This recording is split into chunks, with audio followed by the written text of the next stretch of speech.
think we have quorum, so let's go ahead and get going. Just before I call the meeting to order, I want to reference an email that I sent out earlier today to everyone in regards to tonight's meeting. Inadvertently, I did not post the agenda as a public-facing document while we all received it in the bundle of Mira's documents, as well as we've discussed it. We've changed the meeting date, so while we knew about it and we had an opportunity, I did not post that agenda so that the public could see it. So because of that, while we will continue with the meeting as usual, we will Oliver, not I'm sorry to interrupt, but are you recording? The meeting is being recorded. Okay, thank you. Yeah. While we will continue to go through the agenda as normal, unfortunately, we will not be able to motion and or vote on the agenda items tonight.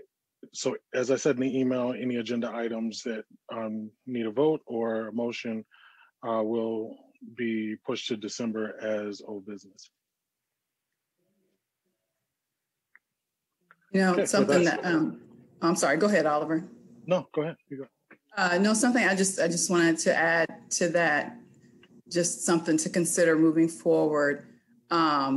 Mistakes happen. I understand. So I'm not trying to pass judgment on that, but something is posting the agenda and the information that, we get to review ahead of time. That's one piece of it, but also going on with the meeting when the public hasn't seen the agenda doesn't give those who may have attended based on what's listed in the agenda the opportunity to decide. So just putting that out there as far as moving forward. Okay, thank you. Just one other thing, when we get to fundraising, can we just have a short conversation about, it sounds like those fundraisers got to get approved, and if we need to do a special meeting to get it done, can we talk about it when we're discussing those fundraisers, please? All right, thank you. Okay, I'm gonna go ahead and call the meeting to order. Thank you everyone for joining us for Thursday, November 12th, 2020, Agassiz Virtual LSC meeting. We're going to start off our meeting with the roll call. Mira, did you want to go ahead and start? Jackie Sure. Price, Community Rep. Mira Weber, Principal. Oliver Williams, Parent Rep. Chirag Mehta, Parent Rep. Holder King, Parent Rep. Nick Hall, Teacher Rep. Michael Allen, Community Rep. Sarah Ogato, Parent Rep.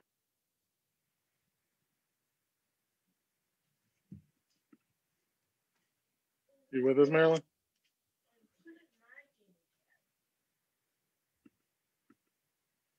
Marilyn, you're muted. Oh. Sorry. Marilyn Rosario Caro, Staff Rep. Thanks, Nick. I think that's what we have today. Did I miss anything? 2, 3, 4, 5, 6, 7, 8. All right, we have quorum. And so we will continue with the meeting. The first item of the agenda is the approval of the agenda. We unfortunately did not post this agenda as a public-facing document. LSC members did, however, receive the document and had an opportunity to take a look at it. We haven't been alerted to any agenda-based issues as of yet, but here's an opportunity if there is any concerns or anything anyone would like to add prior to us approving the agenda. So I will start this as a motion to approve the agenda as you've received it. Should there be a line item in the agenda regarding a vote for naming of the school? Well, that item isn't on this agenda. It was we originally talked about that being a part of the November 12th LSC meeting. Ms. Weber did put out communication last week, or possibly even the week before, regarding the necessity to push that discussion to the December meeting. Because on the website, it still lists tonight. It does. Okay. It needs to be updated from my original document. Thank you, Jackie. We'll make sure that gets updated. Okay. Just a point of clarity, we're not going to be able to motion to approve this agenda, correct? Given the agenda, given what the snafu just happened with the agenda itself. We can motion to approve the We can agenda. motion. We just can't vote on any of the items on the agenda. Correct. Yeah. Okay. And so I am looking for a second. That motion has been put to the floor. There's a motion I on the floor second. to approve the. I'll second. Motion has been seconded. Yes, Tina. Get my mic unmuted. So regarding Chirag's point for the fundraiser, does that need to be addressed at this point? Or I'm a little confused of how this goes forward with things being as they are. So when we get down to the fundraiser, can we talk about that, or do we need to do something to the agenda now if we want to talk about that? No, there's no adjustments needed to be made to the agenda at this point. We can't discuss it because it's on the agenda. As far as approving it, that would wait until the December meeting. Okay. If we need to call a special meeting, does that need to be added to the agenda? Who I'm sorry, I couldn't tell who that was. Sarah. I'm sorry, Sarah. this is Sarah. If we needed to Okay. call for a special meeting, does that need to be added to the agenda? No, if a special meeting were to be called, it would need to be added to the agenda. It's a separate process. Either the chair or 4 members would have to call that special meeting, and that would be outside of what we're doing right now.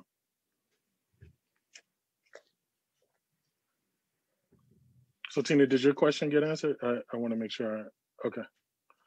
All right, so there's a motion on the floor and it's been seconded. Is there any other discussion around approving the agenda prior to a vote? I'm sorry, who's second? Jackie. Jackie. All right, all in favor to approve the agenda by show of hands. Oh, sorry. 1, 2, 4, 5, 6, 7, 8. All right, I have 8 yeses, all opposed.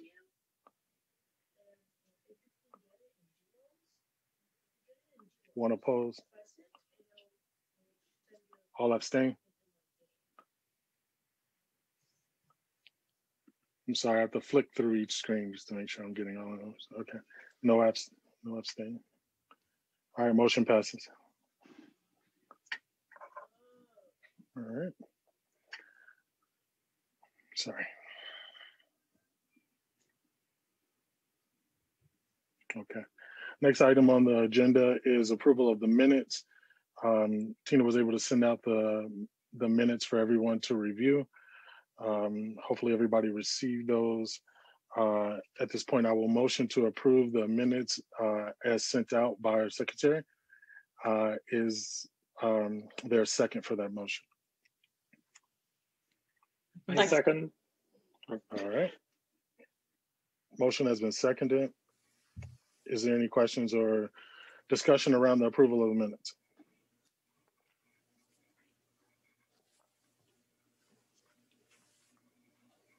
Okay.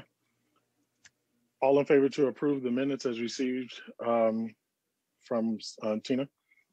By show of hands. 2, 3, 4. Someone's driving, right? Can you wave your hand if it's up? Thank you, sir. All right, so 1, 2. Can I have those hands again? 3, 4, 5, 6, 7. All right, 7, 4. All opposed?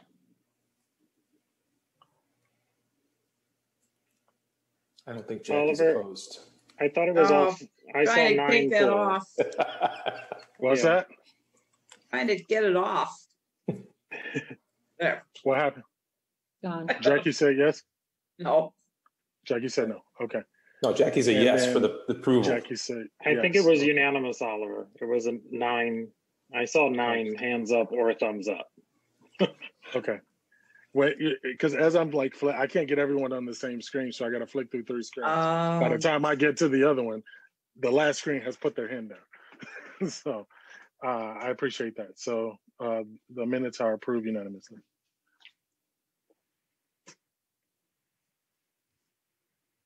Okay. Next item on the agenda is our principal report.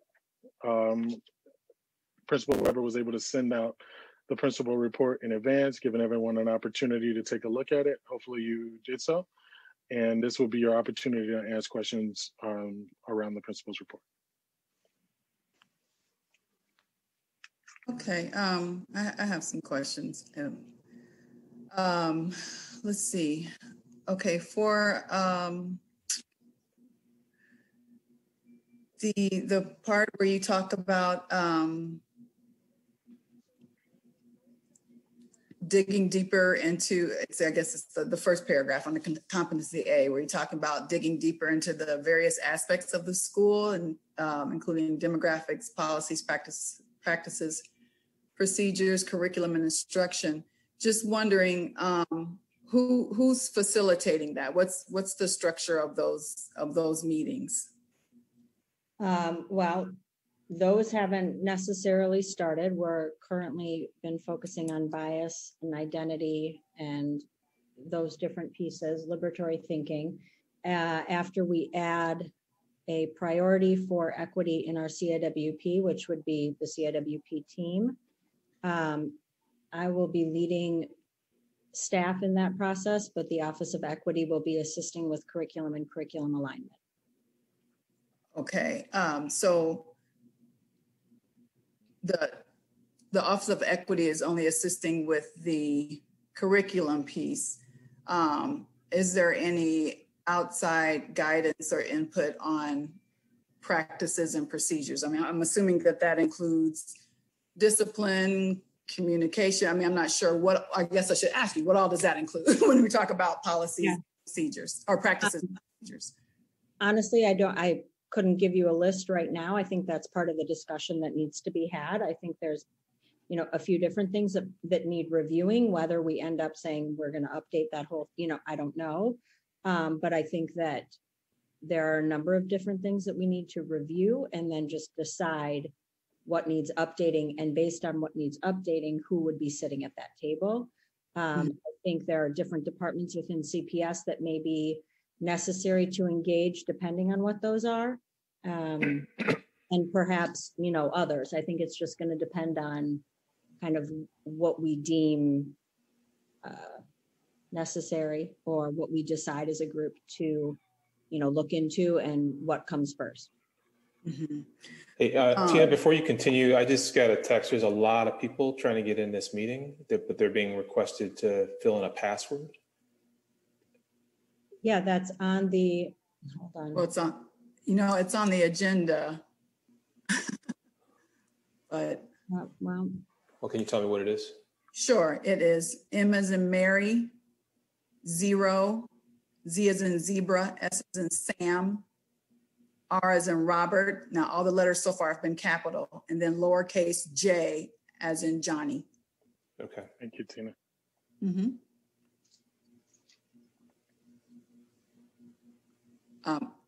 Let's see.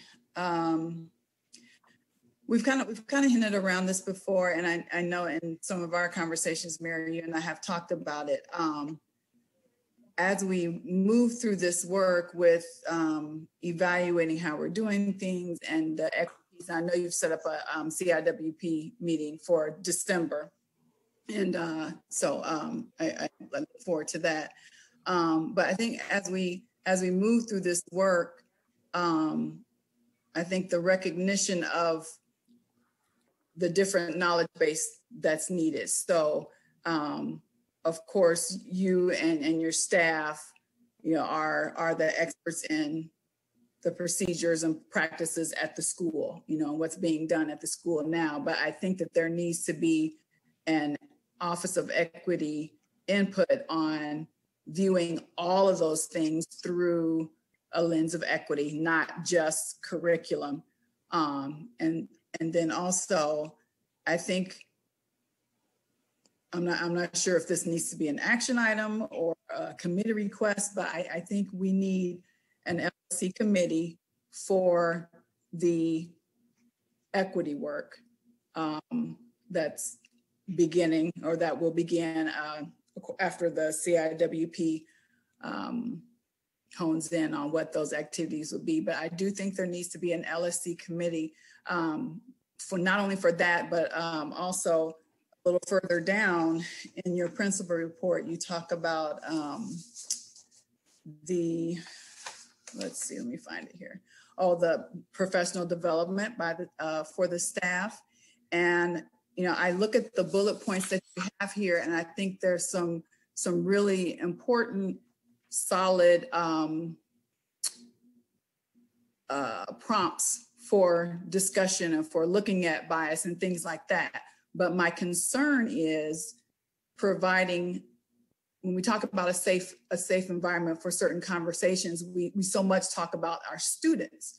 But I think also we need to look at it from a staff perspective, and that some of them, or I should say all of them, may or may not be comfortable having certain conversations around everyone, or in mixed groups culturally. I think that especially dealing with this kind of sensitive topic, especially when you're talking about implicit bias and the reflection that requires, can be pretty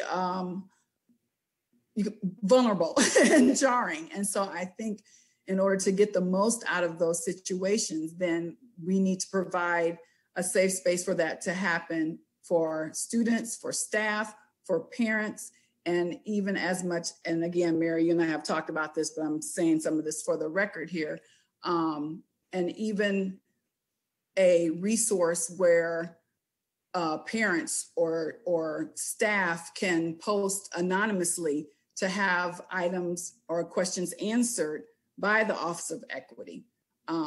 Because I think as we move through this, we don't hold the expertise in the building. And so to really get the most out of the work, I think we need to create those safe spaces and have Office of Equity input, across the board.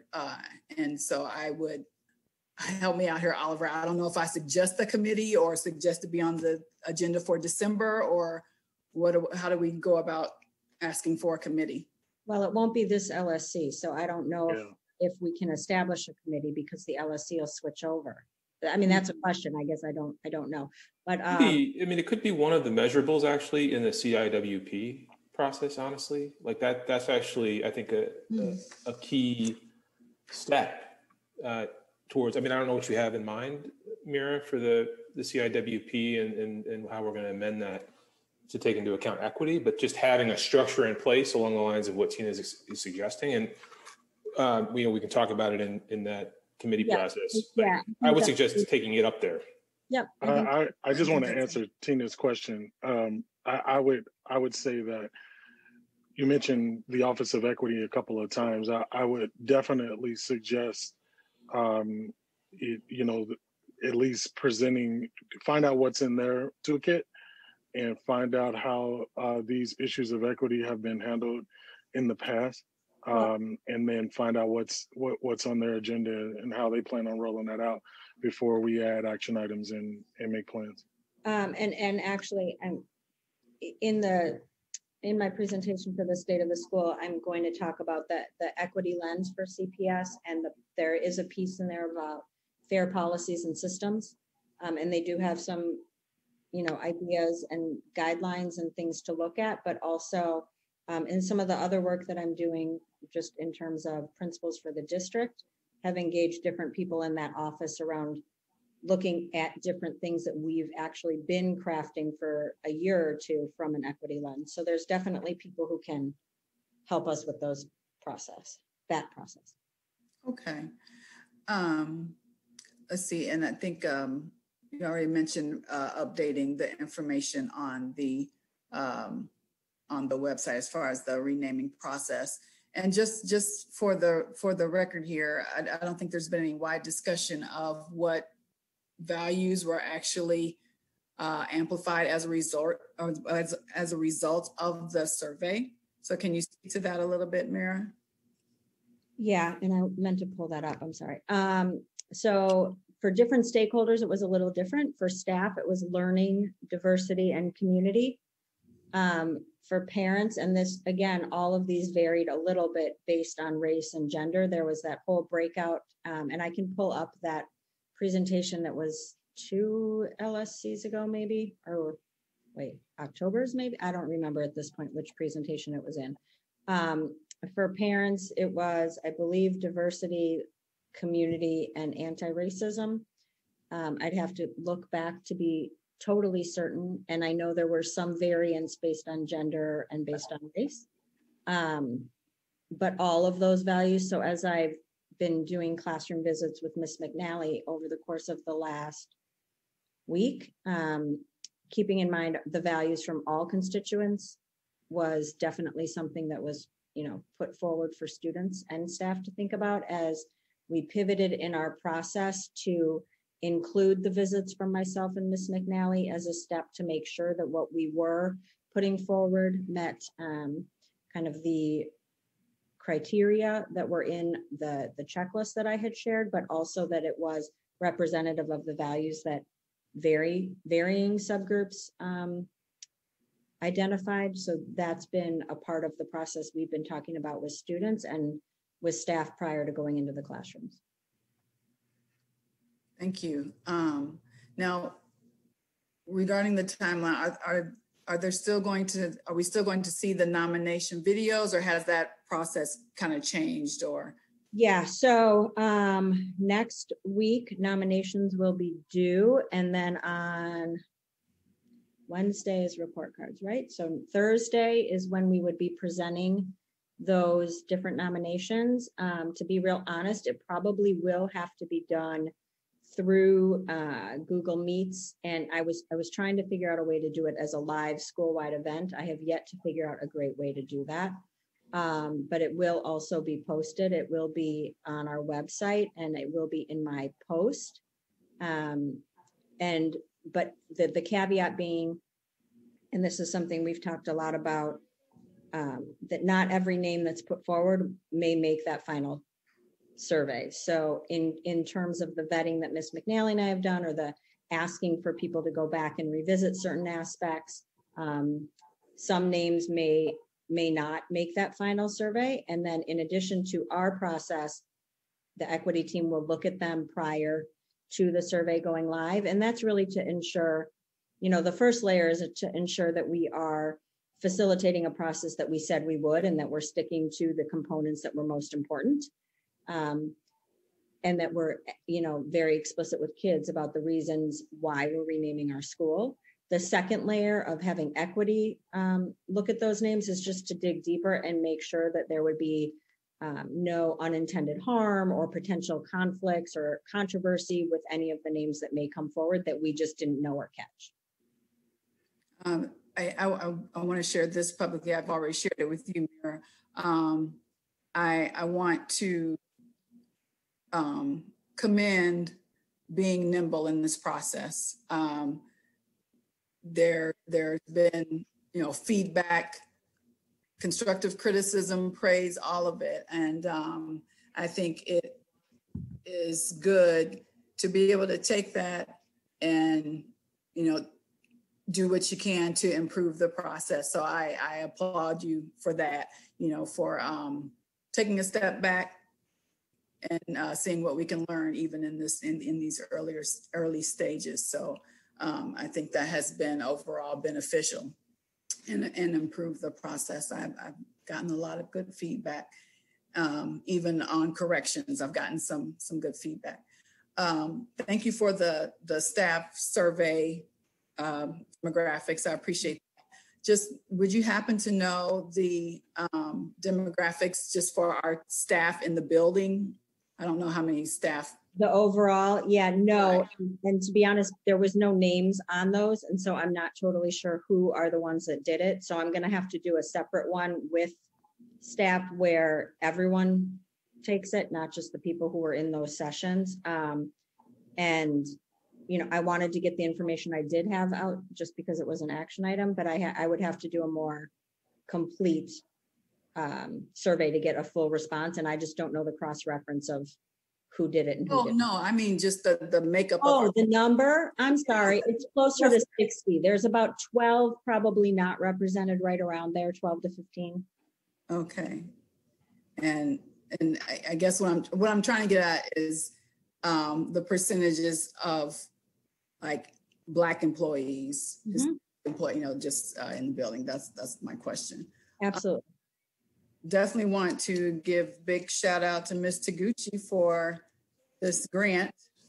That's awesome. I love to make my child speak Japanese, even though she hates it. But when I make her do it, I just say she hates it. So great job, Ms. Taguchi. Let's see. I'm almost done. Then when I get done, I can type easier when I get mine out of the way.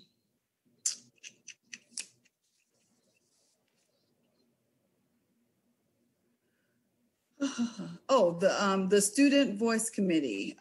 So with that, anyone who wanted to participate was able to participate? Anyone who indicated interest, there was Ms. McNally and I went and spoke to the 6th, 7th, and 8th grade classes, or 7th and 8th grade classes, I'm sorry. And anyone who was interested, we had a form that they filled out to express interest. We had about 8 students, although I did get an email today. We have an addition. I don't know if you know her. Her name is Addison. I do. She wants to join but missed the deadline, so we'll have an additional member. I appreciate it. Okay, well that's good. So you said you had about 8 students or so? Yep. I'm trying to think if it was evenly split in 7th and 8th. I don't remember off the top of my head. Okay, so no 6th grade. No, it was just 7th and 8th. I misspoke. It's Okay. only 7th and 8th. Okay. Well, that's good. Did you see a diverse group, I hope?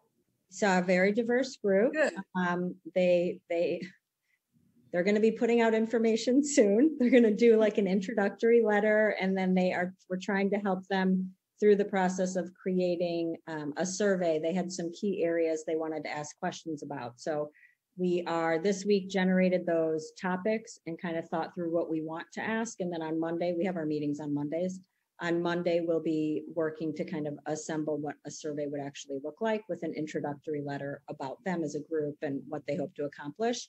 We had a lot of discussion about, how would it vary? The questions that you ask specifically, how would they vary for a primary age student versus a middle school student? If the goal is like school-wide, how we may need to differentiate that or possibly do different surveys. So that's kind of our follow-up this coming Monday. Okay, great. Lastly, looking at the survey takeaways, some good information here. Just one question. Did you get any feedback, or do you have any information regarding additional support that may be needed at the primary level or for the diverse learners? I don't know if we have any students that are part of a cluster program, but I know, of course, we don't. Okay. I know there was talk about bringing the primary kids back in because of concern with remote learning. Just if you received any feedback. Yeah, so we reached out to, pre-K would be coming back for us. And we reached out to pre-K and we had, I'm going to remember the numbers wrong, roughly 15 who were wanting to come back. And I believe 7 or 9 who were choosing to stay remote. And again, once that decision is made, like whenever that timeline is, they kind of are tweaking that timeline. I don't know if there will be additional outreach, to those families to make sure they still want that same option, or depending, I guess, on when they decide to do it. But okay, so the time to force students to come back in the building has not been decided yet. No, it was going to be in the original Q2 plan. It was going to be November 16th that students came back, and that would be on Monday. And as of right now, that is not happening. Okay. All right. Thank you so much, Mira. Yep. Did anyone else have anything on the principal report? I do. Just to dig a little bit deeper on that survey takeaway data, which you talk about, Mira, and competency D. Recognizing remote learning not the easiest, numbers kind of average between 3.5 to 3.7 on a 5.0 scale. Any additional data we have, or just maybe some anecdotal stories that bubbled up that staff shared around, where it's getting hard for families? Yeah, no, for sure. I mean, I think the quantitative data as well as kind of the written data is really, it's hardest for primary. And it's hardest because, I mean, I think developmentally a number of reasons, but attention spans, being able to navigate technology, being able to do asynchronous work independently, knowing how to navigate then getting back into a meet or turning in your work. So things that we have, I mean, just from meeting with staff today in our meetings, kids have really shown improvement on and a much more independent currently with technology than when we started 10 weeks ago. But it certainly is harder for primary age. And I think I would kind of have expected that. But middle school, actually, it seemed to be working the best for middle school students in terms of parents, needing to support or not support and kids knowing where to go for what. A lot of very complimentary pieces around having those office hours for middle school and the varying check-ins that we have through advisory. So definitely not just about the numbers, but yeah.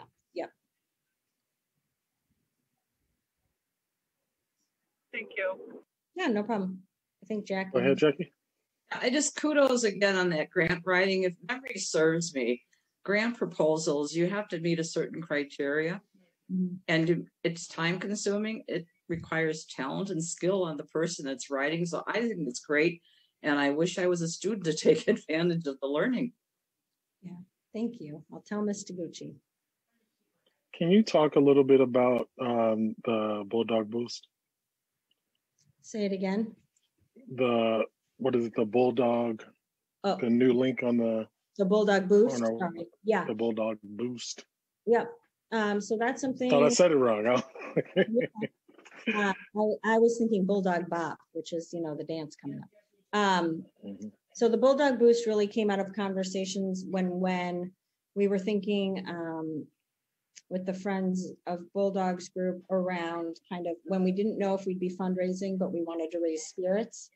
And I don't even remember who came up with Bulldog Boost as the term, but it kind of just resonated with us. And so that link was really intended to be anything, and I need to put up the Bop, was intended to be anything that would support families right now. So it could be resources to different things throughout the community.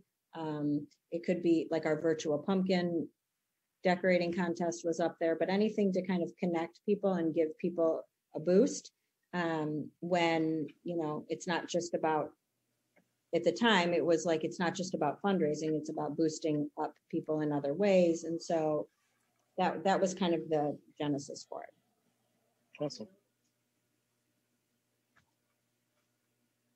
Any other questions or feedback on the principal report? I just want to jump in. Sorry, did I cut somebody off? No, I said I think Shrag did. On the name change, I want to just express appreciation, for the teachers, staff, Office of Equity too. It's fast timeline, a lot of different learning that had to happen on the fly. I think just reading between the lines a little bit, like the pedagogy K through 1 has got to be different than for the upper grades, and you got to adjust and flex along the way. So that's a challenge, especially in a remote environment. So I want to express really deep appreciation, particularly, and I don't want to single out teachers here, but I do kind of want to single out teachers because I think they're living it day to day. So there's that. It does sort of raise a question. You alluded to this earlier about moving forward. I mean, this isn't the end of. This is the beginning of sort of integrating racial equity, into curriculum and pedagogy. What is sort of the philosophy, I guess, on, and you did sort of reference this briefly, but what's the philosophy on curriculum design, like and how where do teachers fit in? Where do parents fit in? Mhm. Even students to some degree, I suppose. Is there a philosophy around that? I mean, I think there's going to be many different pieces in terms of curriculum writing. I mean, one of the first things that we've already started talking about is looking at current units that we teach from a different lens and seeing if we're teaching them from an equity standpoint. Some of it is looking at the IB units that we've written to make sure that those are, I think it's really looking at everything we do, honestly. And even my example, and I think I shared this with Tina the other day, is I've been working on this grading toolkit for the district and for 2 years. And, the way I look at it now is very different than I looked at it even 8-9 months ago. And so my last meeting, it was like, oh my God, you guys, we missed a whole component here. Like, if we look at this from an equity lens, is what we're putting forward potentially creating further divide between race or between gender, and thinking about it from an equity standpoint. And so I think it really involves, it's going to be a heavy lift. I mean, I think the first level of that is teachers going back and looking what we currently do, but then also, and even in my reading today, very specific teachings around race and where did this concept of like one race being better than another even come from, and questions that you can pose and real curriculum around just that in itself. So I think it's a multi-layered approach. I don't think it's going to be quick. And I think there's going to need to be a number of different eyes and ears that kind of work through that process together. Thank you. And then I had questions about the LSC election. Should I do that now, or do you want me to wait? I mean, you can ask me anything you want about LSC elections. Well, my wife was, she sent a mail ballot in. I'm going to vote in person, but she sent a mail ballot, but she was asking, how do I know that it was actually received? With Chicago elections, you get an email saying that it was received. What's the process for documenting all the mail ballots that came in and then notifying people that the mail ballot was received? Yeah, valid question. I don't know if there's one standardized method that is being used other than the judges do all the work that they do. But what I am going to have Ms. Maldonado do as our election coordinator is log the ballot has to have a return address. I'm going to have her log all the people's names when they do come in, so that if someone, the best way is that I think someone's going to have to call and check, but we'll have a running list. And then if something comes in without a return address, we'll just have a column of, simply a number that, we won't know who it's from, but at least we'd be able to track how many came in without a return, because I know there's going to be a different practice for those. So I think the best way, honestly, and we're all learning on the fly, is for transparency purposes, I will just have Ms. Maldonado log everyone that comes in. And then if people want to check that it was received, if they can call or even email her, she can reference that list and just let them know, yes, it was received. Or if someone says they sent it and it didn't get there, at least we could then say, well, did you have a return address? Maybe it's, so we'll have to kind of troubleshoot that piece. But I think that's going to be the only way to ensure that we have some way of, record keeping, I guess. And then just to protect the anonymity, that was the other question she asked, was just who's open? Is it the election judge that's opening the envelope then? Yes. At that point? Got it. If they, if anything were to be opened prior to it getting to a judge, it would not be able to be counted. It would, I forgot the right word, but invalidated.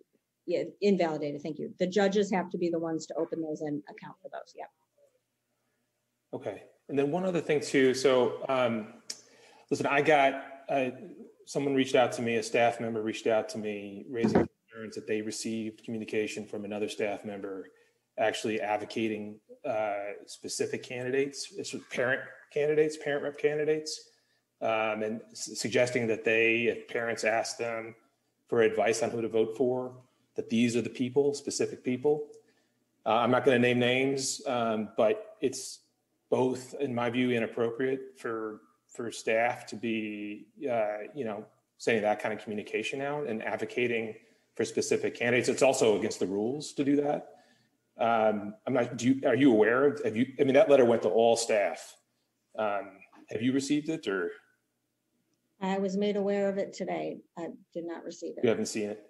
Well, what would help, honestly, what would help is if you were just to be really super clear here, and then in follow-up communication to staff that, one, it's not appropriate, and two, we shouldn't be, advocating, for any candidates, any parents or community, candidates in this LSC election. Can you do that? I don't try and involve myself in the LSC election. This was brought to my attention today and is something that I am trying to better understand. From my understanding, this was done on personal time through personal communications. And it doesn't matter if it's on personal time. Staff cannot be advocating for specific candidates. That's the rule. So when I'm asking, I'm just trying not to, I don't want to have to share the letter because it's too revealing. But I think the best thing is if the principal of the school were to just make sure everyone's clear that staff should not be advocating for specific candidates, parent candidates, and community candidates. I think we need to follow up with LSCR on the specifics of this prior to anybody making any commitments or anything, because there's a lot of anonymity involved. Chirag's not, sharing. This is the first I'm hearing of it. So the document isn't public. We haven't seen it prior to the meeting. So I'm concerned that whether this is even something that is under LSC purview at all. So I will table this part of the conversation, and I will follow up with LSCR. And if something needs to proceed after that, then I'll communicate that back out. One last question on electioneering. I think the last election, there were signs outside the school within 50 feet during election day.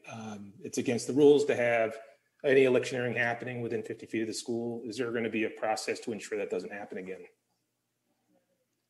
My understanding is the department, the local school department is going to be having people on site, but I would have to double check that to make totally sure. I don't have confirmation of who that would be, but I have spoken directly with that department about needing hands on deck at our school, because that wasn't the only thing that happened last year or whenever it was.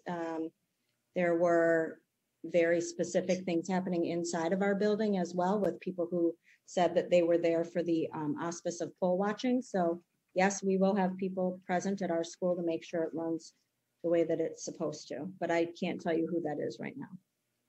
Thanks. And I'm not a candidate this year, so I just take seriously just having a fair election, and so to have, staff weighing in on specific candidates for parent rep and community rep, that's a big concern for me. So I'll follow up as well. All right. Any other questions on the principal report? I have one question. Mira, have you received any information regarding, what is it called? Credentials for poll watchers? Form, you know what? I have to get up and get that document. It's box 1 on, I don't remember the form number. And I know Martha, our election coordinator, Ms. Maldonado, got it. So I will follow up. I'm going to make myself a note right now for her. But there is a box that you check, and I know that people can request them, but I think they're limiting them due to obviously the health stuff. Okay, so when I spoke to Jose a week and a half or maybe even a couple of weeks ago, I thought, well, he indicated that communication would be coming from the coordinator on how to get that. So is that the plan, or is that? Yeah, I believe coordinators got an email about that. I just need to follow up with Ms. Maldonado on if she got it already and how we're supposed to get it out. Yeah. Oh, okay. Thank you. Yeah, it's just a very specific form number, and there's like a specific box number 1. I don't know it offhand, but Martha should have gotten that email. Yes. Okay. Thanks. Yep. Okay. You want to go to state of the school? Sure. I'm going to present my screen.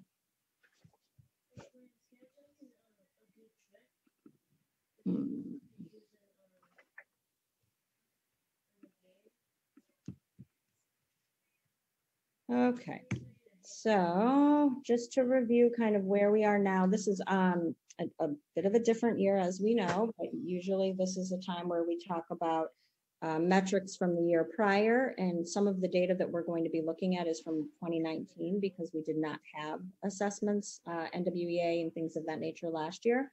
But just kind of to review our mission, vision, and graduate statements. These are obviously things we've been looking at a lot in terms of talking about our values through the renaming process, but also want to make sure that people know these are things that we will be revisiting as we continue with the equity work. This is a piece, an action item that I think would go in a CIWP in terms of everyone having a chance to ensure that these statements reflect who we want to be and what we're moving toward.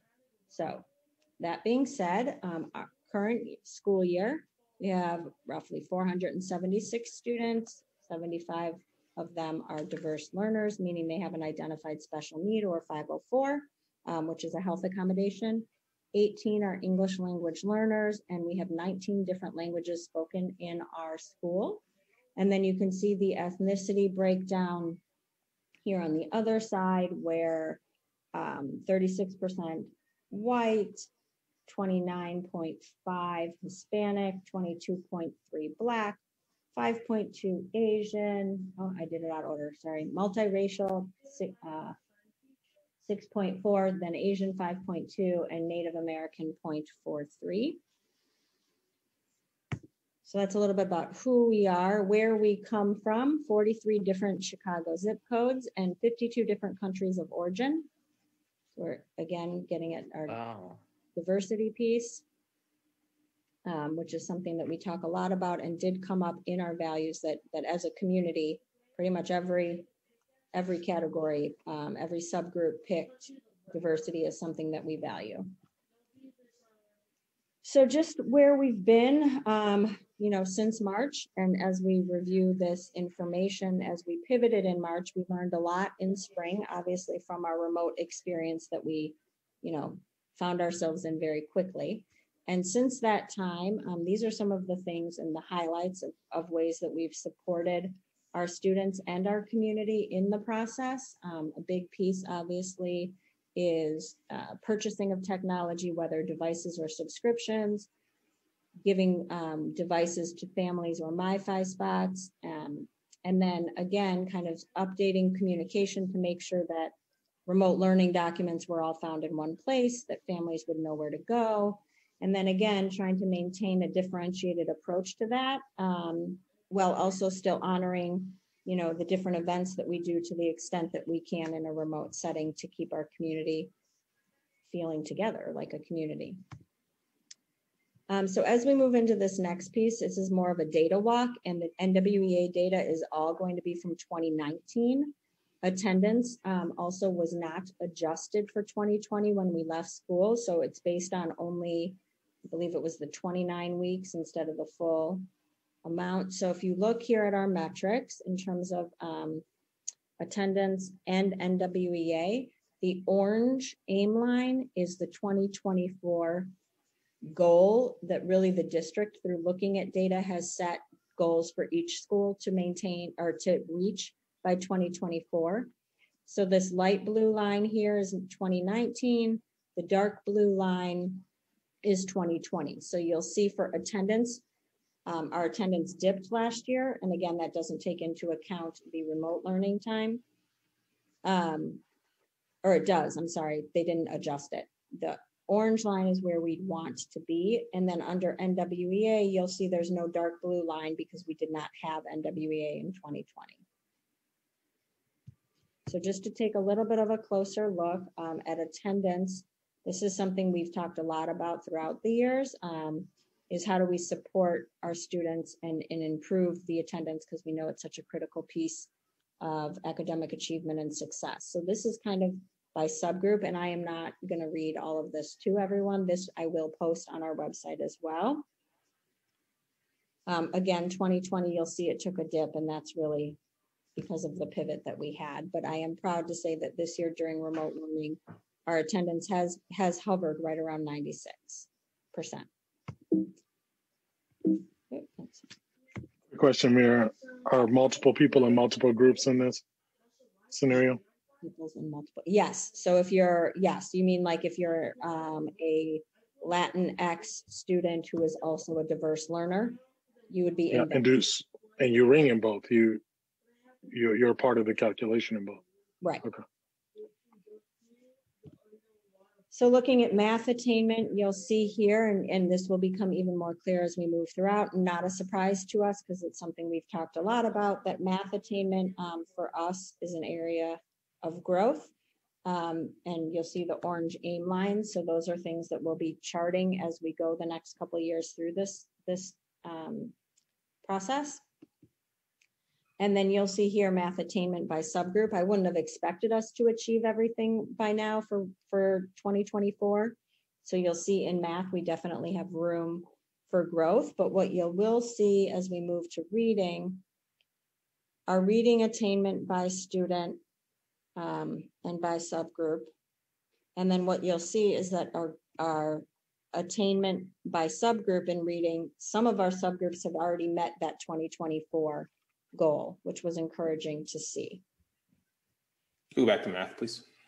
I'm sorry? Could you go back to the math slide? Which slide? The math, that one right there. Yep.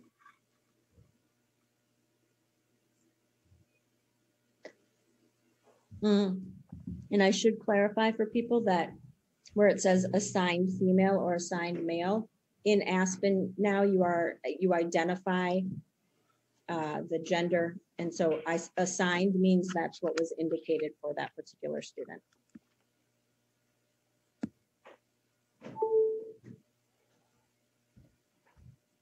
You okay to move on or no? Yeah, no, I'm just noting the disparities across groups, not so much in relation to the goal, but just the absolute rates.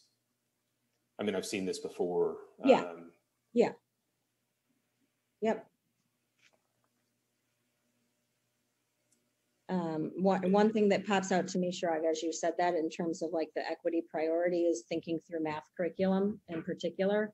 You know, I think a lot about tests and how tests are written, and tests can be, you know, biased in many ways. And I think, you know, looking at curriculum in this area is going to be one that would be very interesting.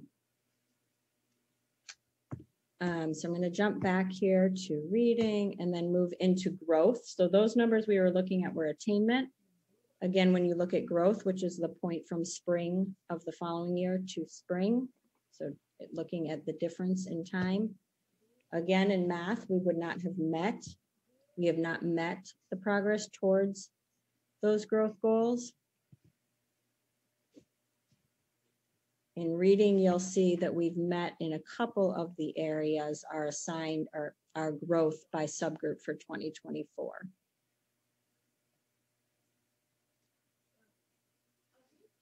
So that being said, looking at the data and then moving into kind of our current CIWP, I say current because again, December 7th, there will be a CIWP team meeting.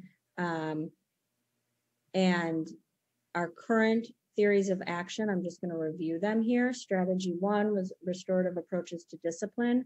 I think some of this is a big, some of this area has not been the focus in a remote setting, but you'll see some other strategies where I feel remote has really lended itself to us working on those areas. In this particular strategy, you know, the PD on bias obviously has been critically important. I think in terms of responsive classroom and modeling and reflecting, we're doing all of those things in a remote environment.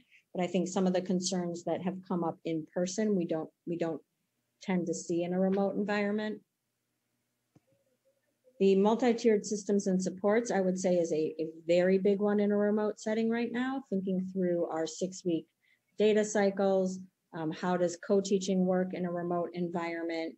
Making sure that we have tiered interventions. Again, the introduction of the advisory period in middle school for students to get additional support. And then strategy 3, this is really about student voice choice, and ownership. This does talk about equity. Obviously, those are big pieces that we've been working on as we work through our renaming, is increasing the student voice in that process. Equity continues to be a conversation that we are having throughout all of our work.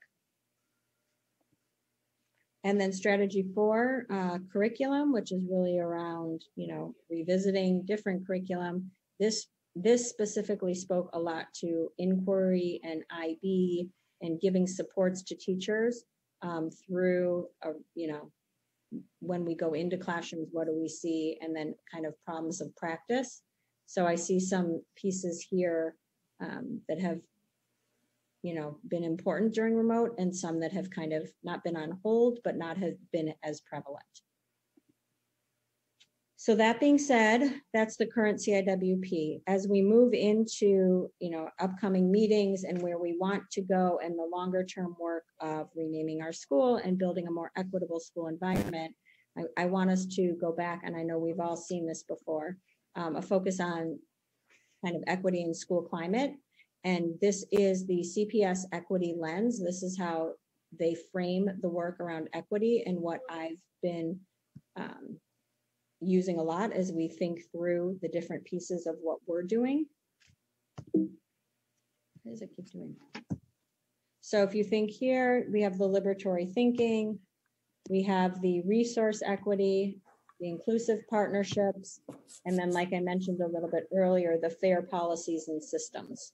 So 4 different areas that I think will be important for us as we continue to work through CIWP and just the process as an entire school community. And then this visual I like to show, and this is a CPS, a way to think about equality versus equity, and things we've been talking to our students about as well. And so if you look at the bicycle, that's the mode to moving forward and progress. And for different students and for different parents, different adults, there's a different bike needed. And so, equity is not the same as equal. Equal means everyone gets one thing, right? The same thing. And equity is you get what you need, and it's a more differentiated approach to moving forward. And that's really our focus, is how do we differentiate to make sure that we're coming at things from that equity lens. So the big piece of that we've started, obviously, is our school renaming, and how we've been doing that through an equity lens is really elevating student voice, but also focusing on families and students of those who've been most impacted by the racial injustice within our society. Again, focusing on our school values and our community. I'll let you read, and our different partnerships and the people that we've been working with to push our own thinking as professionals. And then next steps is really looking at, again, the CIWP. I think there's some pieces that we can add in about remote learning throughout the 4 that we've already, the 4 strategies we already have, as well as updating that CIWP, like I've said, with the equity priority.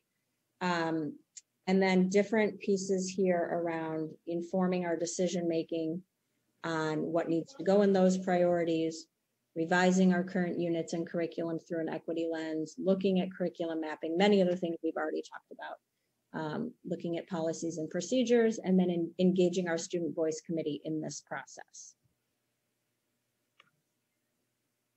So I will post the entirety of this presentation on our website. That's kind of where we are and where we're headed. I hope that people, it's a little different than in years past, but hopefully still a lot of good information and many things that we've already been talking about. I'm going to stop sharing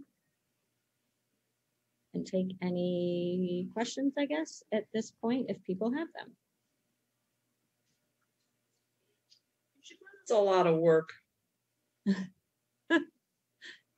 It is a lot of work. It's a lot of work for all of us. If we want to, it's a lot of work in general. I think remote learning offers, a very different different component to making it even more work and a more challenging environment to do the work in, specifically around equity and social justice and racial injustice.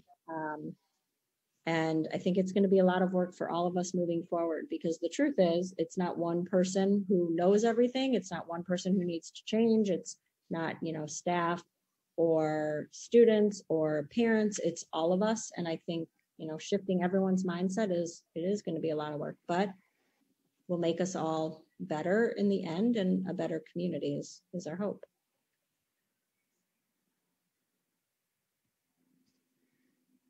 More questions on the state of the school?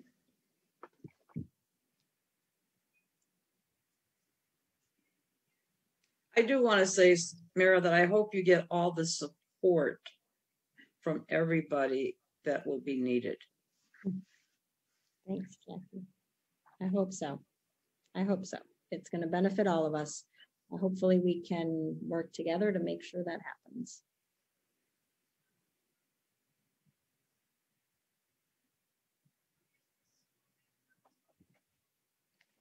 Any other questions on the state of the school or comments? Comment, thinking about the fact that we are potentially going to be walking into testing this year, and where that, where we're at right now, where those numbers could potentially be with students in remote learning situations. Have you thought about the potential impact around that data that we could be seeing for next year? Or has even the district talked about that? So recognizing that remote learning has definitely not been easy. Oh, you mean when they do take another assessment? Is that what you're saying? Correct, because we are testing, we are in the midst of all of that this year. As far as the district and the federal and the state level, it's systems as usual, right? Right. I understand. I'm sorry, I wasn't following for a minute. I don't, it's interesting you say that, because as I was putting this together, I was having much of the same conversations in my own head of these were goals in, before we ended up in a remote setting. These were our 2024 goals. Do those goals now change? Does the district look differently at that? Will things be adjusted? And I don't know the answer to that. Definitely something I was thinking of as well when I was working through putting this together. But I think a very valid question. I just don't have an answer for it. Sure, and not that you should, but just knowing that sure. is there, yeah. I did have a question about the composition of the school, racial composition. At what point did it become a plurality white student population? Do you know roughly? Say it again. At what point? Did it become a plurality white student population? Just roughly. And what's the trend? That's a good question, honestly. The trend is in the younger grades, but I don't have a definitive on when, but I would say the trend is definitely as the younger students have entered, but I'd have to further kind of disaggregate that to know.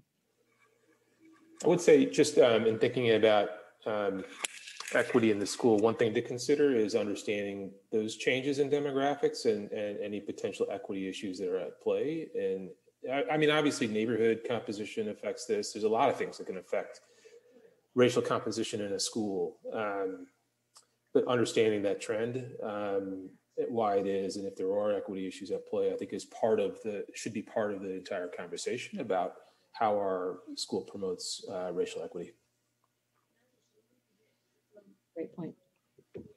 Mayor, I'll tell you, a decade ago, we were 30% white, 30% Black, 30% Latino. Yep, I just don't remember when I don't remember the shift, but yes, definitely 10 years ago, it was different. All right, if there's no more questions on the state of the school, we'll move to the budget transfers and approval. Agenda item.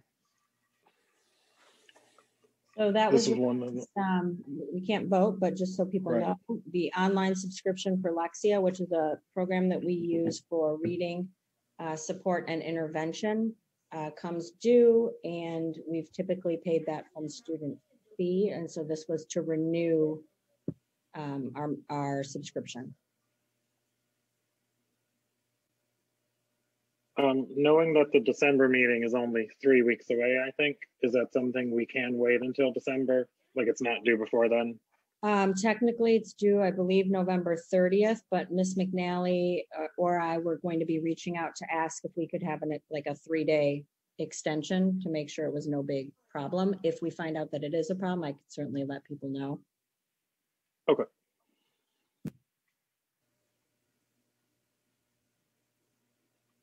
Any other questions on the Lexia?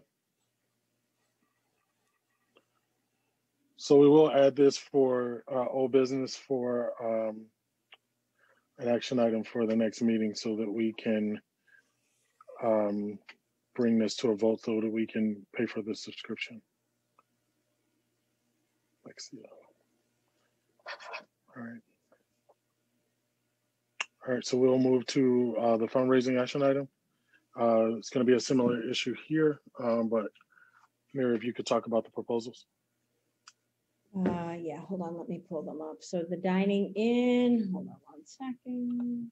I believe we talked about dining in last month also. This is just in the formal writing of doing dining in instead of dining out, where families would still be able to, you know, somehow unify our community around a dining in. Perhaps we do a Zoom when we're, you know, all eating from those different places. We've talked about additionally trying to find restaurants that may be in different parts of the city to support families, you know, and have families be able to participate that live throughout the city. So that was the first one. And then the other one is the Minted fundraiser, which is the holiday fundraiser. This is the one, I believe last year was the first year we did it, where you can order your holiday cards and you get a percentage off. And then I believe, hold on a minute, they donate a certain percent back to our school. I believe this would be the second year we've done it, if not the third. I know last meeting we talked a little bit about the dining in, and we talked about the distribution of the restaurants and reaching out to restaurants in other areas so that we could have greater participation based on our distribution of families. Was there any progress made on that? I don't know. I honestly wasn't at the last Friends of Bulldogs meeting. Miss McNally was there for me. I don't know if Patty could speak to that question. I'm not sure. Yes, Oliver, that was discussed, and the first official one was scheduled for December 7th, assuming it was going to get approved tonight, and it was going to be held with Lou Malnati's in the Lincoln Park area, Lincoln Square area, and Old Irving area. So that was supposed to be the plan. I guess I'm going to have to cancel that one now because we won't have enough time to promote it for that. And I'm not sure, they can't do any further fundraisers for the rest of December. They don't do that during the holiday month. That was the last week that they could do one. So I'll have to reach out and see if we can do something maybe in January or February. I really don't know. So, but yes, we did discuss that. Thank you. So there's no way to move forward with the fundraiser if we don't approve it before December 7th, is that? Well, I mean, you know, typically for fundraisers, we need to promote it. So if I'm assuming your next meeting is the 2nd or the 3rd, that really doesn't give us enough time. I was going to actually send out, they had already sent me the flyer and had it ready for me in the hopes that I could start promoting it tomorrow. So that was going to be what I was going to do. So I can't do that now. I think it would be very quick turnaround for that. And it's actually the same thing for Minted. Minted is a sort of, you know, since it's holidays, it sort of was going to start right away, actually tomorrow as well. I also had that marketing flyer ready to go. And so, you know, people get their holiday cards much earlier. Last year was our first year ever doing Minted, and we didn't find out about that fundraiser until December. So we didn't raise as much as we hoped to because we started too late with promoting it, but I wasn't aware of it until that point. So this year we got on it much earlier and we were ready to go. And, you know, we're now going to have to wait. So I mean, the fundraisers are obviously important. I mean, is there a creative solution here to avoid a special meeting to approve these things? Assuming again, we've got to, get these things approved before our December meeting. Although I don't think that special meetings are really, I mean, we can determine the length of them if we need to call one. I mean, it is a special meeting from my experience. You call them, you have the conversation, and you move forward. I would hate to cancel these fundraisers. Sarah, I'm not sure I understood your. I mean, there's not, I mean, special meetings, I was just saying it's not necessarily the hardest, from my experience, it's not the hardest thing to do in terms of like logistics behind it all. It's just putting a date we can all agree on. We can have that conversation right now, right here. We determined that this was explicitly talking about the fundraisers, put them on the table, call that to vote, and then that closes that situation out. I mean, Oliver, you can call a special meeting, right? You don't need. Right. And so that wouldn't be how special meetings work. If we wouldn't discuss a special meeting at this meeting because that a special meeting for this isn't on the agenda. To Sharaj's point, the chairman or 4 individuals can call a special meeting, but that isn't something that happens during a meeting. That's so fine. Yeah, if the but we can conversation happens offline. We can have an implicit understanding here amongst us all that it's important to get these fundraisers approved before the December meeting, and that we should find a way to organize a special meeting just to get it done. And we might as well just do the budget transfer at that meeting as well. Can I just add one quick thing? Sorry about that.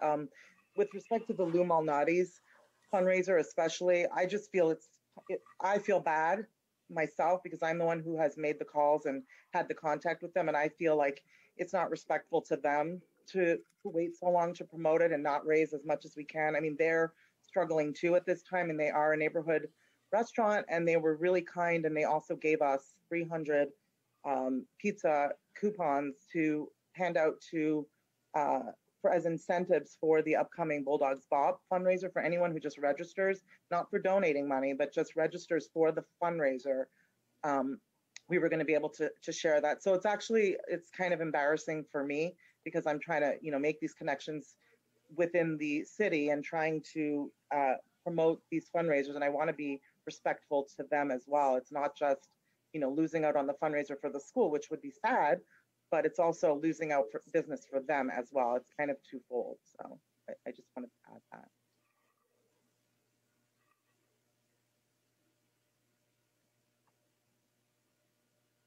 I mean, can I just ask if a special meeting is really the only way to move forward, meaning approving these before our December meeting, if that's really the only way to move forward with these fundraisers, can I just ask for just the rest of the council, are people opposed to just doing having Oliver organize a quick special meeting, make sure we've got quorum? We're discussing these now, so we don't have a full discussion. The only matters on that special agenda is the fundraisers and the budget transfer. Right, just has to be publicized 48 hours in advance. Yeah, but again, this is not something that we can organize or discuss at this meeting. And so we can't discuss the idea of having a special meeting. We cannot discuss a special meeting because the special meeting is not on this agenda. We can't organize a shadow vote or pretend vote or any of those types of concept. Well, you did. You asked for LSC members to tell you whether they were up for a special meeting. I think this was why I had asked the question when we were talking about the agenda earlier today. If how we navigate the conversation about a special meeting. So, point of clarity, we just need to know where we move forward because there's a sense of urgency here.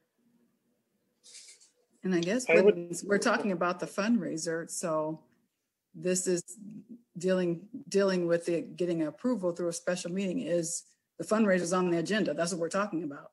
So that's off the limits. The fundraiser has already been rescheduled. The vote for the fundraiser has already been rescheduled. I rescheduled it on the December meeting already in the email I sent, and we're discussing it at this meeting. So the reorganization and it's already planned for next meeting. What you guys are talking about is changing a plan that has already been made.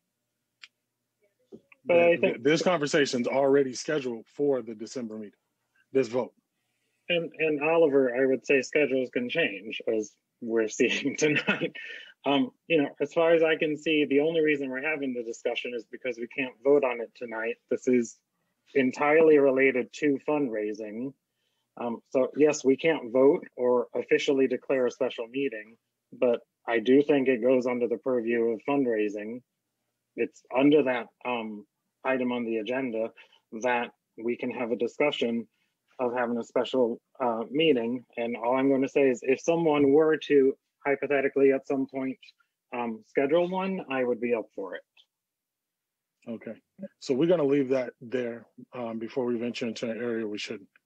And so if there's no more about the fundraisers specifically, I'm going to move to the next item, which is the public participation. All right, Mayor, who do we have signed up for public participation? The first speaker to sign up was Dana, and I don't know if All right. hold on, Prior to us doing that, if we can just read the public participation. I'm sorry, can I add one thing? I know Molly, I don't know if she made it to the meeting, but I know she was unable to sign up through the link that was provided. And I don't know if the chat feature was enabled or not, but it sounds like we may have people who were not able to sign up that may want to participate. I have 4 who signed up, and I got Molly's email as a 5th.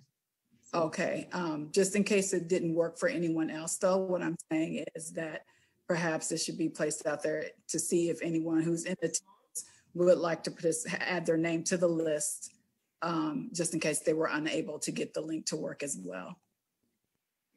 That's right. All right, public participation. Members of the public are welcome to make comments and ask questions, but must sign in to participate. The public is called upon to speak in the order they sign in. The public is kindly requested to limit their comments and questions to 3 minutes. Based on the comments or questions, the principal may address some concerns directly or, if necessary, create an action step for the LSC to follow up with the involved parties at a future date. While the LSC will do its best to address any comments or questions, when necessary, more time may be needed to adequately address a particular concern. So Dana, and I have to scroll through. Dana, if you're here. I'm here, hi. Yep, thank you. I wanted to follow up on a suggestion that Patty made at the last LSC meeting regarding a possible race and equity committee that might be comprised of parents and staff and community members, maybe even students. I know a lot of schools have them, and we could definitely look to other schools for some guidance on that. I saw in your last post that you guys had done some work with Debbie Irving's book, who coincidentally actually is a former parent's aunt. That's actually Anna Shane's aunt. She does some great 21-day challenges that might be something of interest to take on as maybe a whole community that you can look at on her website. I also just wanted to follow up on the suggestion I had made last month also about possibly updating our little free library outside and making it a little free diverse library, and having the care group take on the costs of updating it and stocking it. And then I wanted to just ask, I'm not sure that this is on the table yet for discussion, but following the change of name of the school, I was actually wondering, like, physically, if you guys have started talking about like the physicality of removing the name from the school and what the plan for that might be going forward. Once this is possibly approved by the Board of Education, and if at some point we might be talking about a timeline there. And then just lastly, I just wanted to touch on what Shirag brought up today. It was really concerning to hear that a teacher might have possibly violated, whether in spirit or actuality, fair elections at our school. It was also really concerning to hear that that might not possibly fall within the purview of the LSC per our chair. I think we look to the LSC as our school's leadership, especially parents, to ensure that all parent voices are heard. There are also teachers that are parents at our schools, so they can vote for other parents. So that's definitely an advocation for certain candidates. And I just think that the LSC and our administration should feel empowered to ensure that our elections are free and fair. So thanks very much. Thank you, Dana. Jonathan Beck.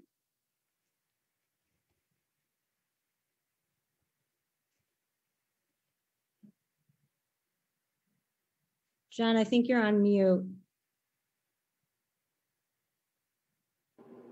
Sorry about that. Couple of things. I'll try to get through these as quickly as possible.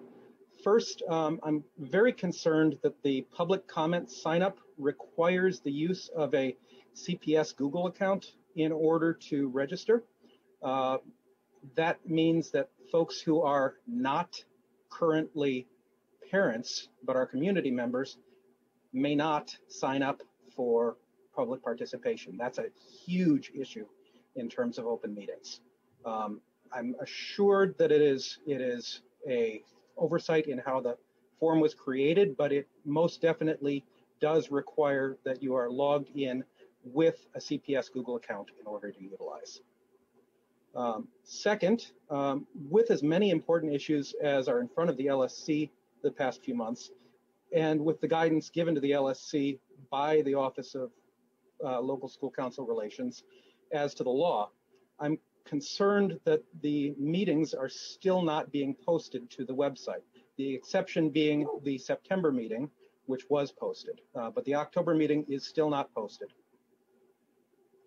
Third, with the move to the use of Aspen for the principal blasts, I am concerned that community members who are not parents no longer have a method to receive an email notification of the upcoming meetings, specifically the links to the meetings. That would be fine if those links were included on the LSC website, but they are not.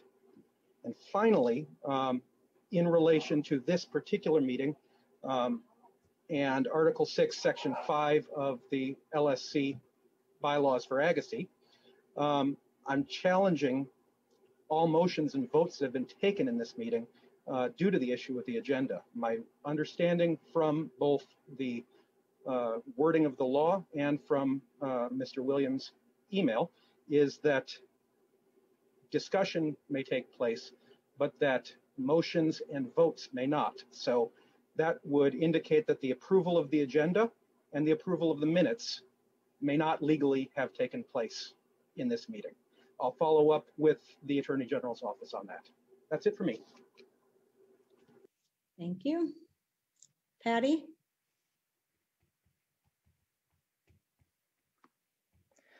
Just also, no one was able to get on this meeting at the beginning. If you didn't have a contact on the LSC, there was no way. It was asking everyone for passwords. So thankfully, Shirag had texted it to me and Jonathan did as well. And we were able to try to get it out to as many people, but I will definitely have to watch the recording as I missed probably the good first 15 minutes of this meeting because we couldn't get the password. I don't recall ever being asked for a password for these meetings, so I don't know if there's something in the setting you guys use that was different tonight, but maybe you might want to look into that. And again, there is no option to chat. So, you know, if someone wants to send a question via chat, we can't do that. So I don't know if that's something that can be fixed. It's very disappointing to not have our fundraisers approved and having to wait yet again. Both fundraisers that I shared for approval did need to be promoted ASAP. I made sure to get these requests to Mira in plenty of time on Sunday, even though the meeting was going to be on Thursday. Wanted to make sure that she had them.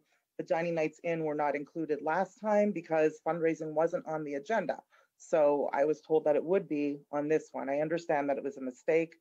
Mistakes happen. I fully get that, but it can be rectified. I don't think it's fair for our organization to be met with yet another roadblock when we're really just trying to fundraise for the school. I don't see why this needs to be a roadblock, why there has to be even any conversation about whether or not a special meeting could occur, not even just for our fundraisers, but even for the budget transfer that Mira needed to have by November 30th. I think a very quick special meeting would be appropriate in this case. But whatever, I'm used to the roadblocks, so I'm as frustrated as some of the faces I'm seeing on here tonight. Aspen emails, it's been brought up. We've mentioned that only primary contacts are receiving the posts or the emails from the principal. Not everybody is getting those. Same issue with the ballots, the LSC election ballots. Sometimes, the primary contact is getting, more than 1 or 2 ballots in the mail, while the other, the other parent in the household is not getting any. Something needs to be fixed with that as well. And I know it's come up before. I don't know what's being done to rectify that issue.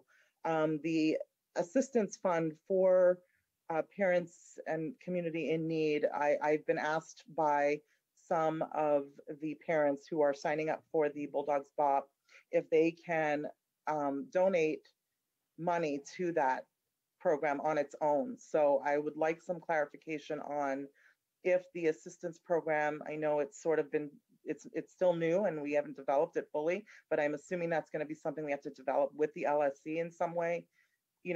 If we could get some clarity on how that's going to look, are those funds going to be housed with FOB? Where is that, how that money is going to get dispersed for the families in need? People are asking me, so I would love to have answers and clarity on that. And lastly, I think Mira said that Miss Maldonado was going to log names and people could call and check. It's very difficult to get through to a live person at the school. And I don't know even Miss Maldonado's email. And I'm sure most of the general population won't know that. So if that could be shared very, very clearly so that people know that their ballots were received and will be counted for the LSC election, that would be great. Thank you. Thank you. Allie McGannon. Sorry about that. Hi, everyone. Just wanted to kind of talk a little bit about communication that's happening in just regards to any meeting. Obviously, a couple of people have already brought up that this meeting, not all the information was shared in time.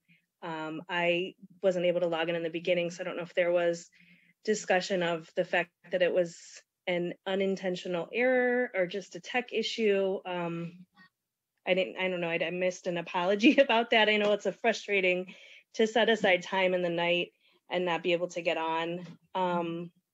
Just an issue about communication in general. It would be great as these meetings are being communicated. The curriculum nights for different grades. We were not even really given 7 days notice. So I'm requesting just from staff or admin, if we could at least get 7 days notice for a meeting. It's really hard as working parents to be juggling our work schedules around our kids' school.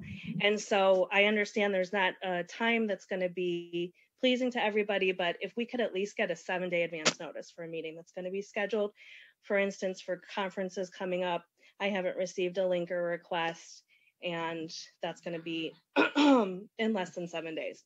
Also, a quick request: if we could get principal posts, or I'm sorry, the weekly emails that Mira sends out. If there's any way those could be put on the website as a newsletter, so we can look back on them. It's sometimes hard to find where information is. So if they could be archived, I know my daughter's high school does that, and it's super, super helpful. Also wondering for the Bulldogs Boost page that Oliver was talking about earlier. I know I don't know if it was yesterday or the day before, I sent a resource to Mira. If there's any way that we maybe could ask about the community, if they have resources that they think could be helpful to other community members, maybe we could do an outreach and those can be updated on that page. I think the resource I sent was in regards to rental assistance for Chicago residents. So just maybe if we can kind of crowdsource that a little bit and boost and kind of build up that page. Thanks. Thanks, Allie. Molly?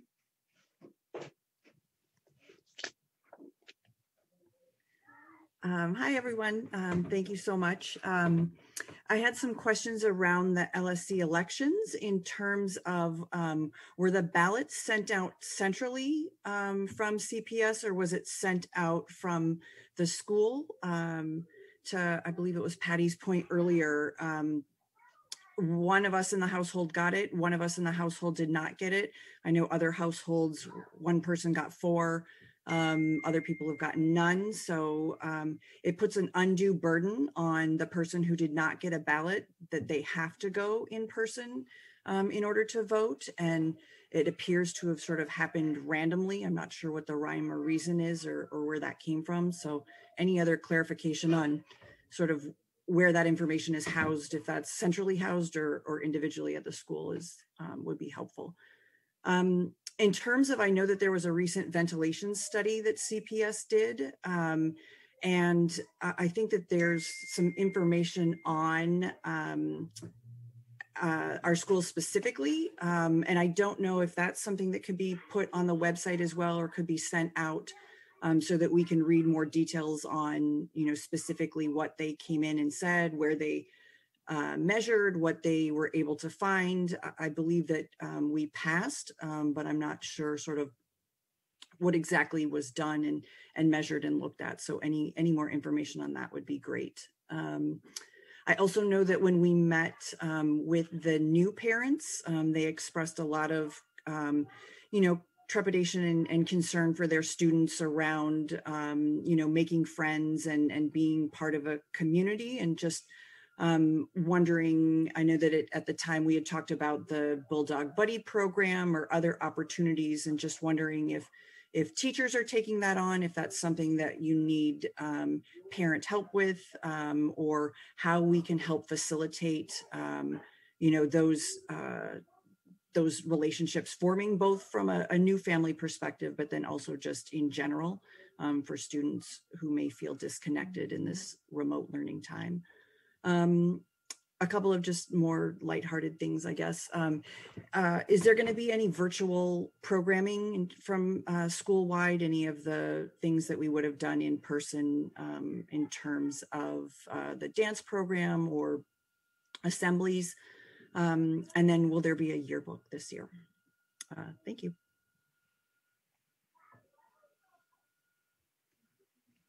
Okay.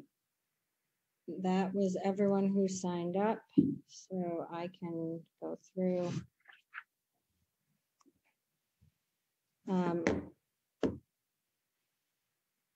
Some of these, let me just read through.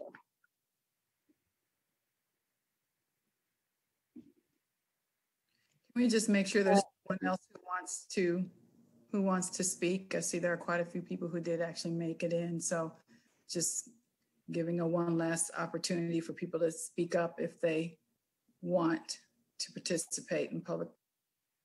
Can I say something? Oliver, you're on mute. Oh, can I speak? I didn't sign up. I couldn't get on that link. That seems fair.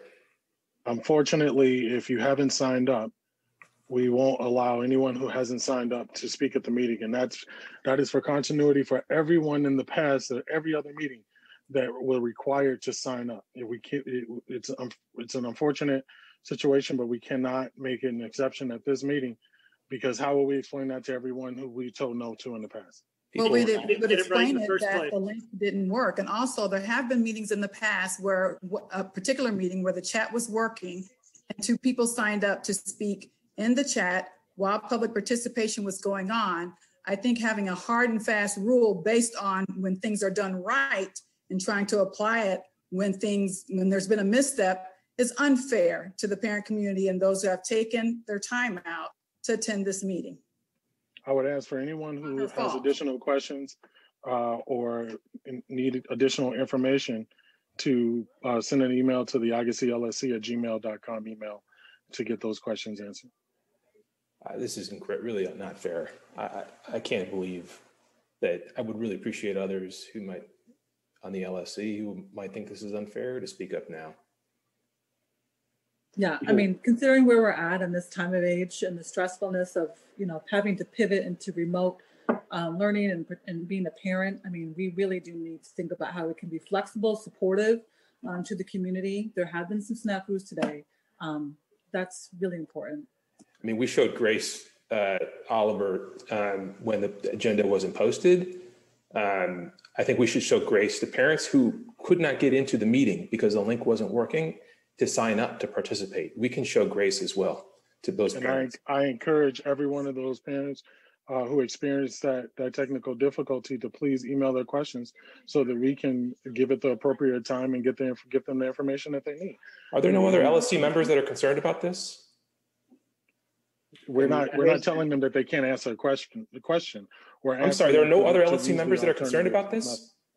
I know I'm not technically in this meeting, but yes, I am fine with someone else getting a chance to speak. Nick, it sounded like you were going to speak up too. Yes, I was, and then I. So it sounds like, because there's two different links we're talking about. Are we talking about? So I know the link to get into the meeting had an issue with the password. Can I speak, please? Thank you. The link to just to clarify, the link to get to sign up for public participation, that's a separate link, right, Mira? It's a separate link, and it does not have that you need to have a CPS email in order to access it. I'm looking at the settings right now. So were there any issues signing up, as far as we know, were there any issues signing up for public participation? I'm not talking about getting into the meeting. That's a separate link. 4 people signed up through the public participation link. I received 1 email from someone who couldn't, and she was allowed to speak.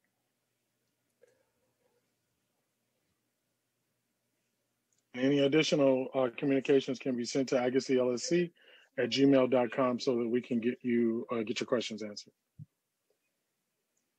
Would you like me to address what was shared or no? Please. Yes.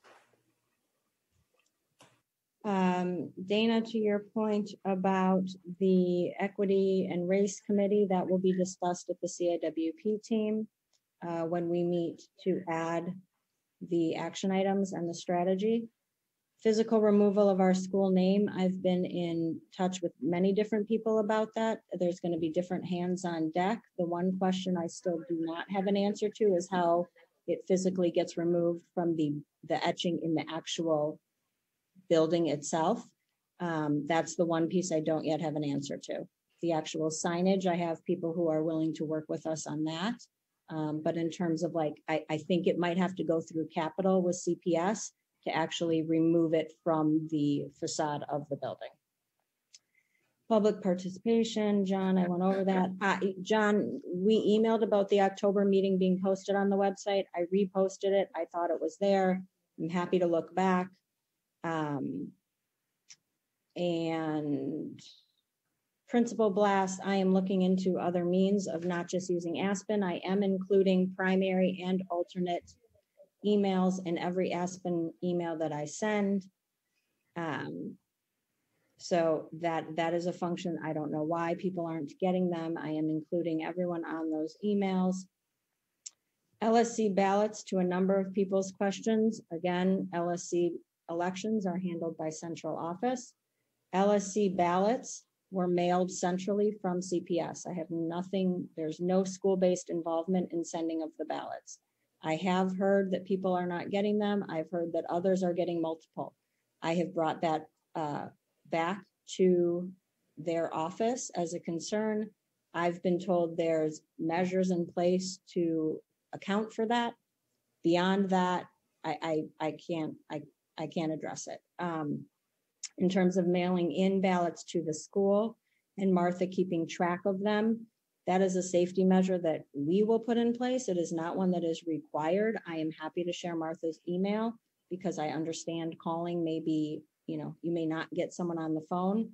That is a measure that we are taking, and I can share her email as we get to that date. The Bulldog Boost and getting other people's input, Allie, definitely can do. The principal post is archived on the website. I don't believe the last 2 have been linked, but in general they are. So I will go back and make sure that I check which one wasn't.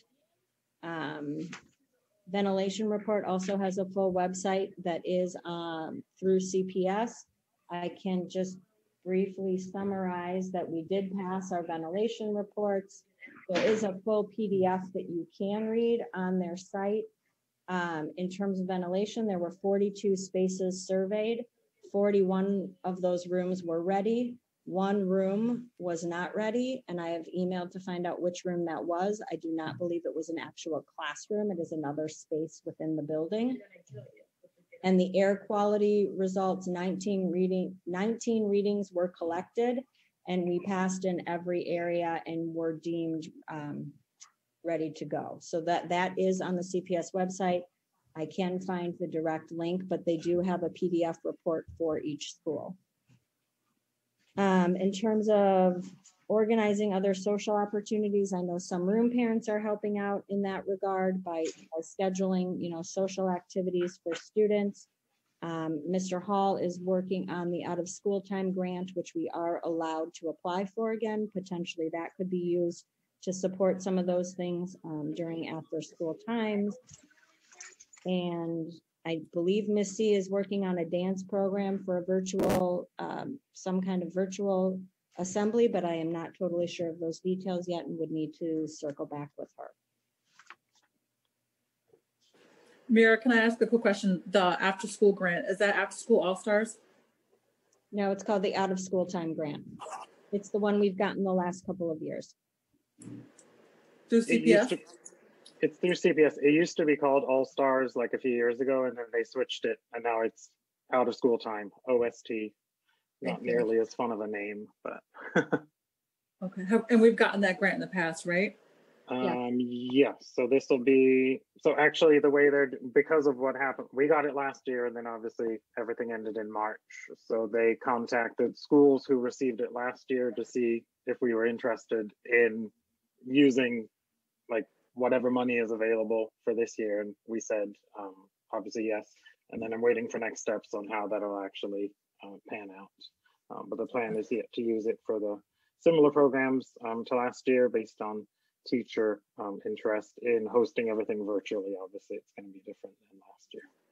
I only ask, that's kind of like one of the things that I work with professionally. So if you guys need a thought partner or whatever, let me know. Thank you.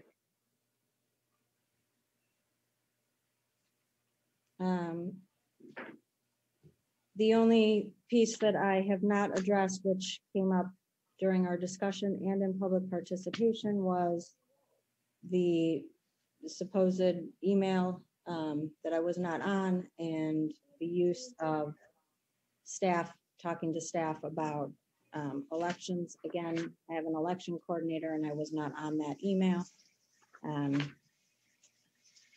And I can speak to that because I was the one who sent the email, if you want me to. I sent that email to my colleagues and my friends who are on the staff with me through in my personal time and through my personal email. I shared my opinion about who I felt best would serve the purposes that I feel are important to our school, moving our school forward. I've been on the LSC and for a good 15 years and at Agassiz for 20 years. So I kind of feel like I have an opinion to share, and I don't think it would be in my best interest and in the best interest of the school for me to not share that opinion. In years past, we share our opinions about who we think would best represent our school, talking in the halls, chatting on our phones, however we can. During the pandemic, I can't do that. So I took an opportunity to share my personal thoughts about who I thought was a good fit for our school moving forward. This is my school as a teacher.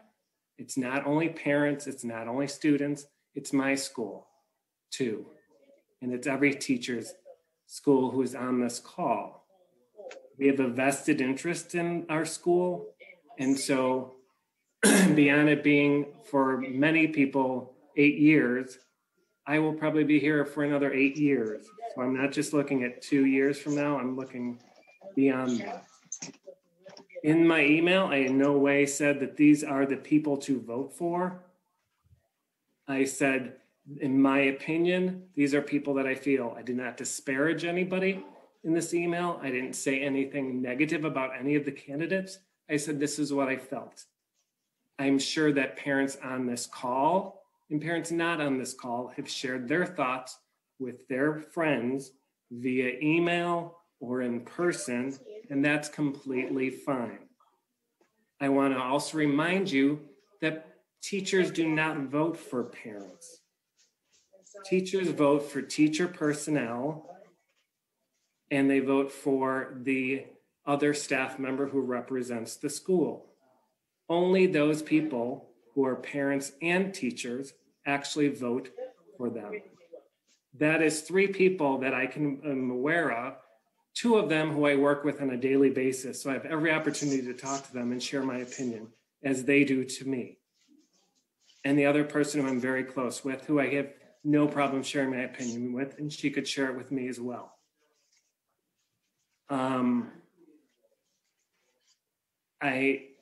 I don't know why there's so much conversation about this email. It wasn't said in a mass email. I wasn't campaigning for someone. I was just sharing my opinion, which everyone is allowed to do. We've been doing it for 4 years to talk about political appointees, and this is the same thing. I have a vested interest in this, and I'm going to share my opinion. And for someone to say that I can't share my opinion is basically BS. The rules say that staff cannot campaign for parent candidate. I didn't campaign, Shirag. I have the letter. I didn't say these are the people that you should vote for. I said it says the letter says that if asked by parents, you should tell them these are the candidates. No, doesn't say that. Yeah, and so if this is a conversation or something you want to address with him on the side, Shirag, you seem to. I reached out to him on the side. Right. Yeah, this is not something that we're going to address at the meeting, Dave. I appreciate you making a statement, but at this point, we're gonna move on. I don't think this is something that anyone has to defend. And if anybody has an issue with it, I'm not going to do it over email, and I don't feel like I owe anybody an explanation for why I shared my personal beliefs. And Shirag, if you hasn't shared your personal beliefs with any other parent, I would be astounded. I've never shared an opinion about teacher candidates, ever. You can't vote on teacher candidates. Well, you can't vote on parent candidates. I know, so it's a moot point. What does it matter? Okay, so Mira, let's move on to action items and next steps. Thank you both for your input.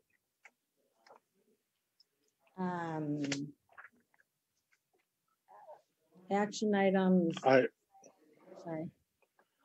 I was going to say I was originally going to follow up with LSC as far as this conversation that just happened, but I don't think that's necessary at this point. I'm sorry, why don't you think it's necessary? Because the rule is clear that the CPS resources, be it human or technology, are not supposed to campaign, and there's specific language in the letter that campaigns for certain candidates. So why are you not following? That is your opinion. That is your opinion. The person that sent the email clearly said that they were not campaigning. Not only that, but this is not something, no one on this council has any power to do anything about any alleged campaigning or anything else. This is outside of our purview. If you have anything that you want to do about this, then I suggest you take it up with the people who are responsible for managing this. But Tina, this is not something that we are going to discuss at this meeting. There was no CPS email, and there's still. David have his say. You let Dave have his say, but then say we're not going to. And we have moved on. Dave. I just said I didn't use CPS email or CPS time. That's I have a personal. The rule states that CPS resource is technology and human.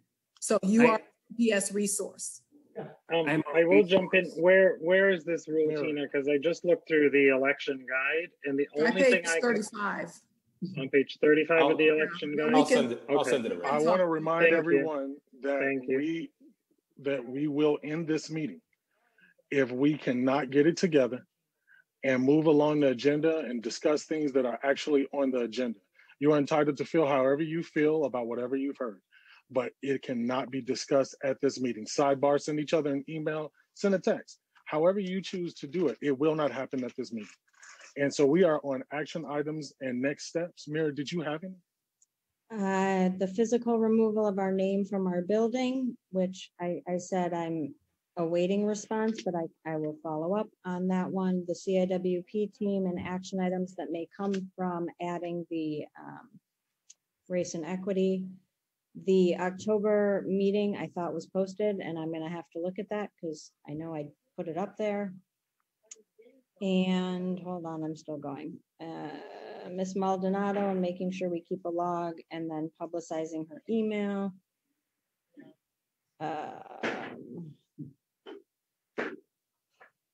And boost information, putting something out about if people have things to share with me for their website. And then on the boost follow-up, can we also make sure to determine if those have to be official from the state or from the city? And to what level can we advertise opportunities in the city? Oh, okay, hold on. What we can publicize, is that the question? Yeah, I mean, if it comes from an alderman or if it comes from a community organization. Okay. Hey, Mary, there was one question about a yearbook, whether or not there'll be a yearbook this year. Did I miss that? I'm sorry. Yeah, that was Molly's question. Yeah, it was Molly. Okay. I have not figured out yearbook as of this moment. Some of that is because we don't yet have information on if we have composites from every class, so I am not totally sure of that answer yet. And so our next meeting is December 2nd at 6 p.m. And we have our action items. So at this point, I will motion to adjourn this meeting. Is there a second? Motion has been seconded by Mr. Hall. All in favor to adjourn the meeting?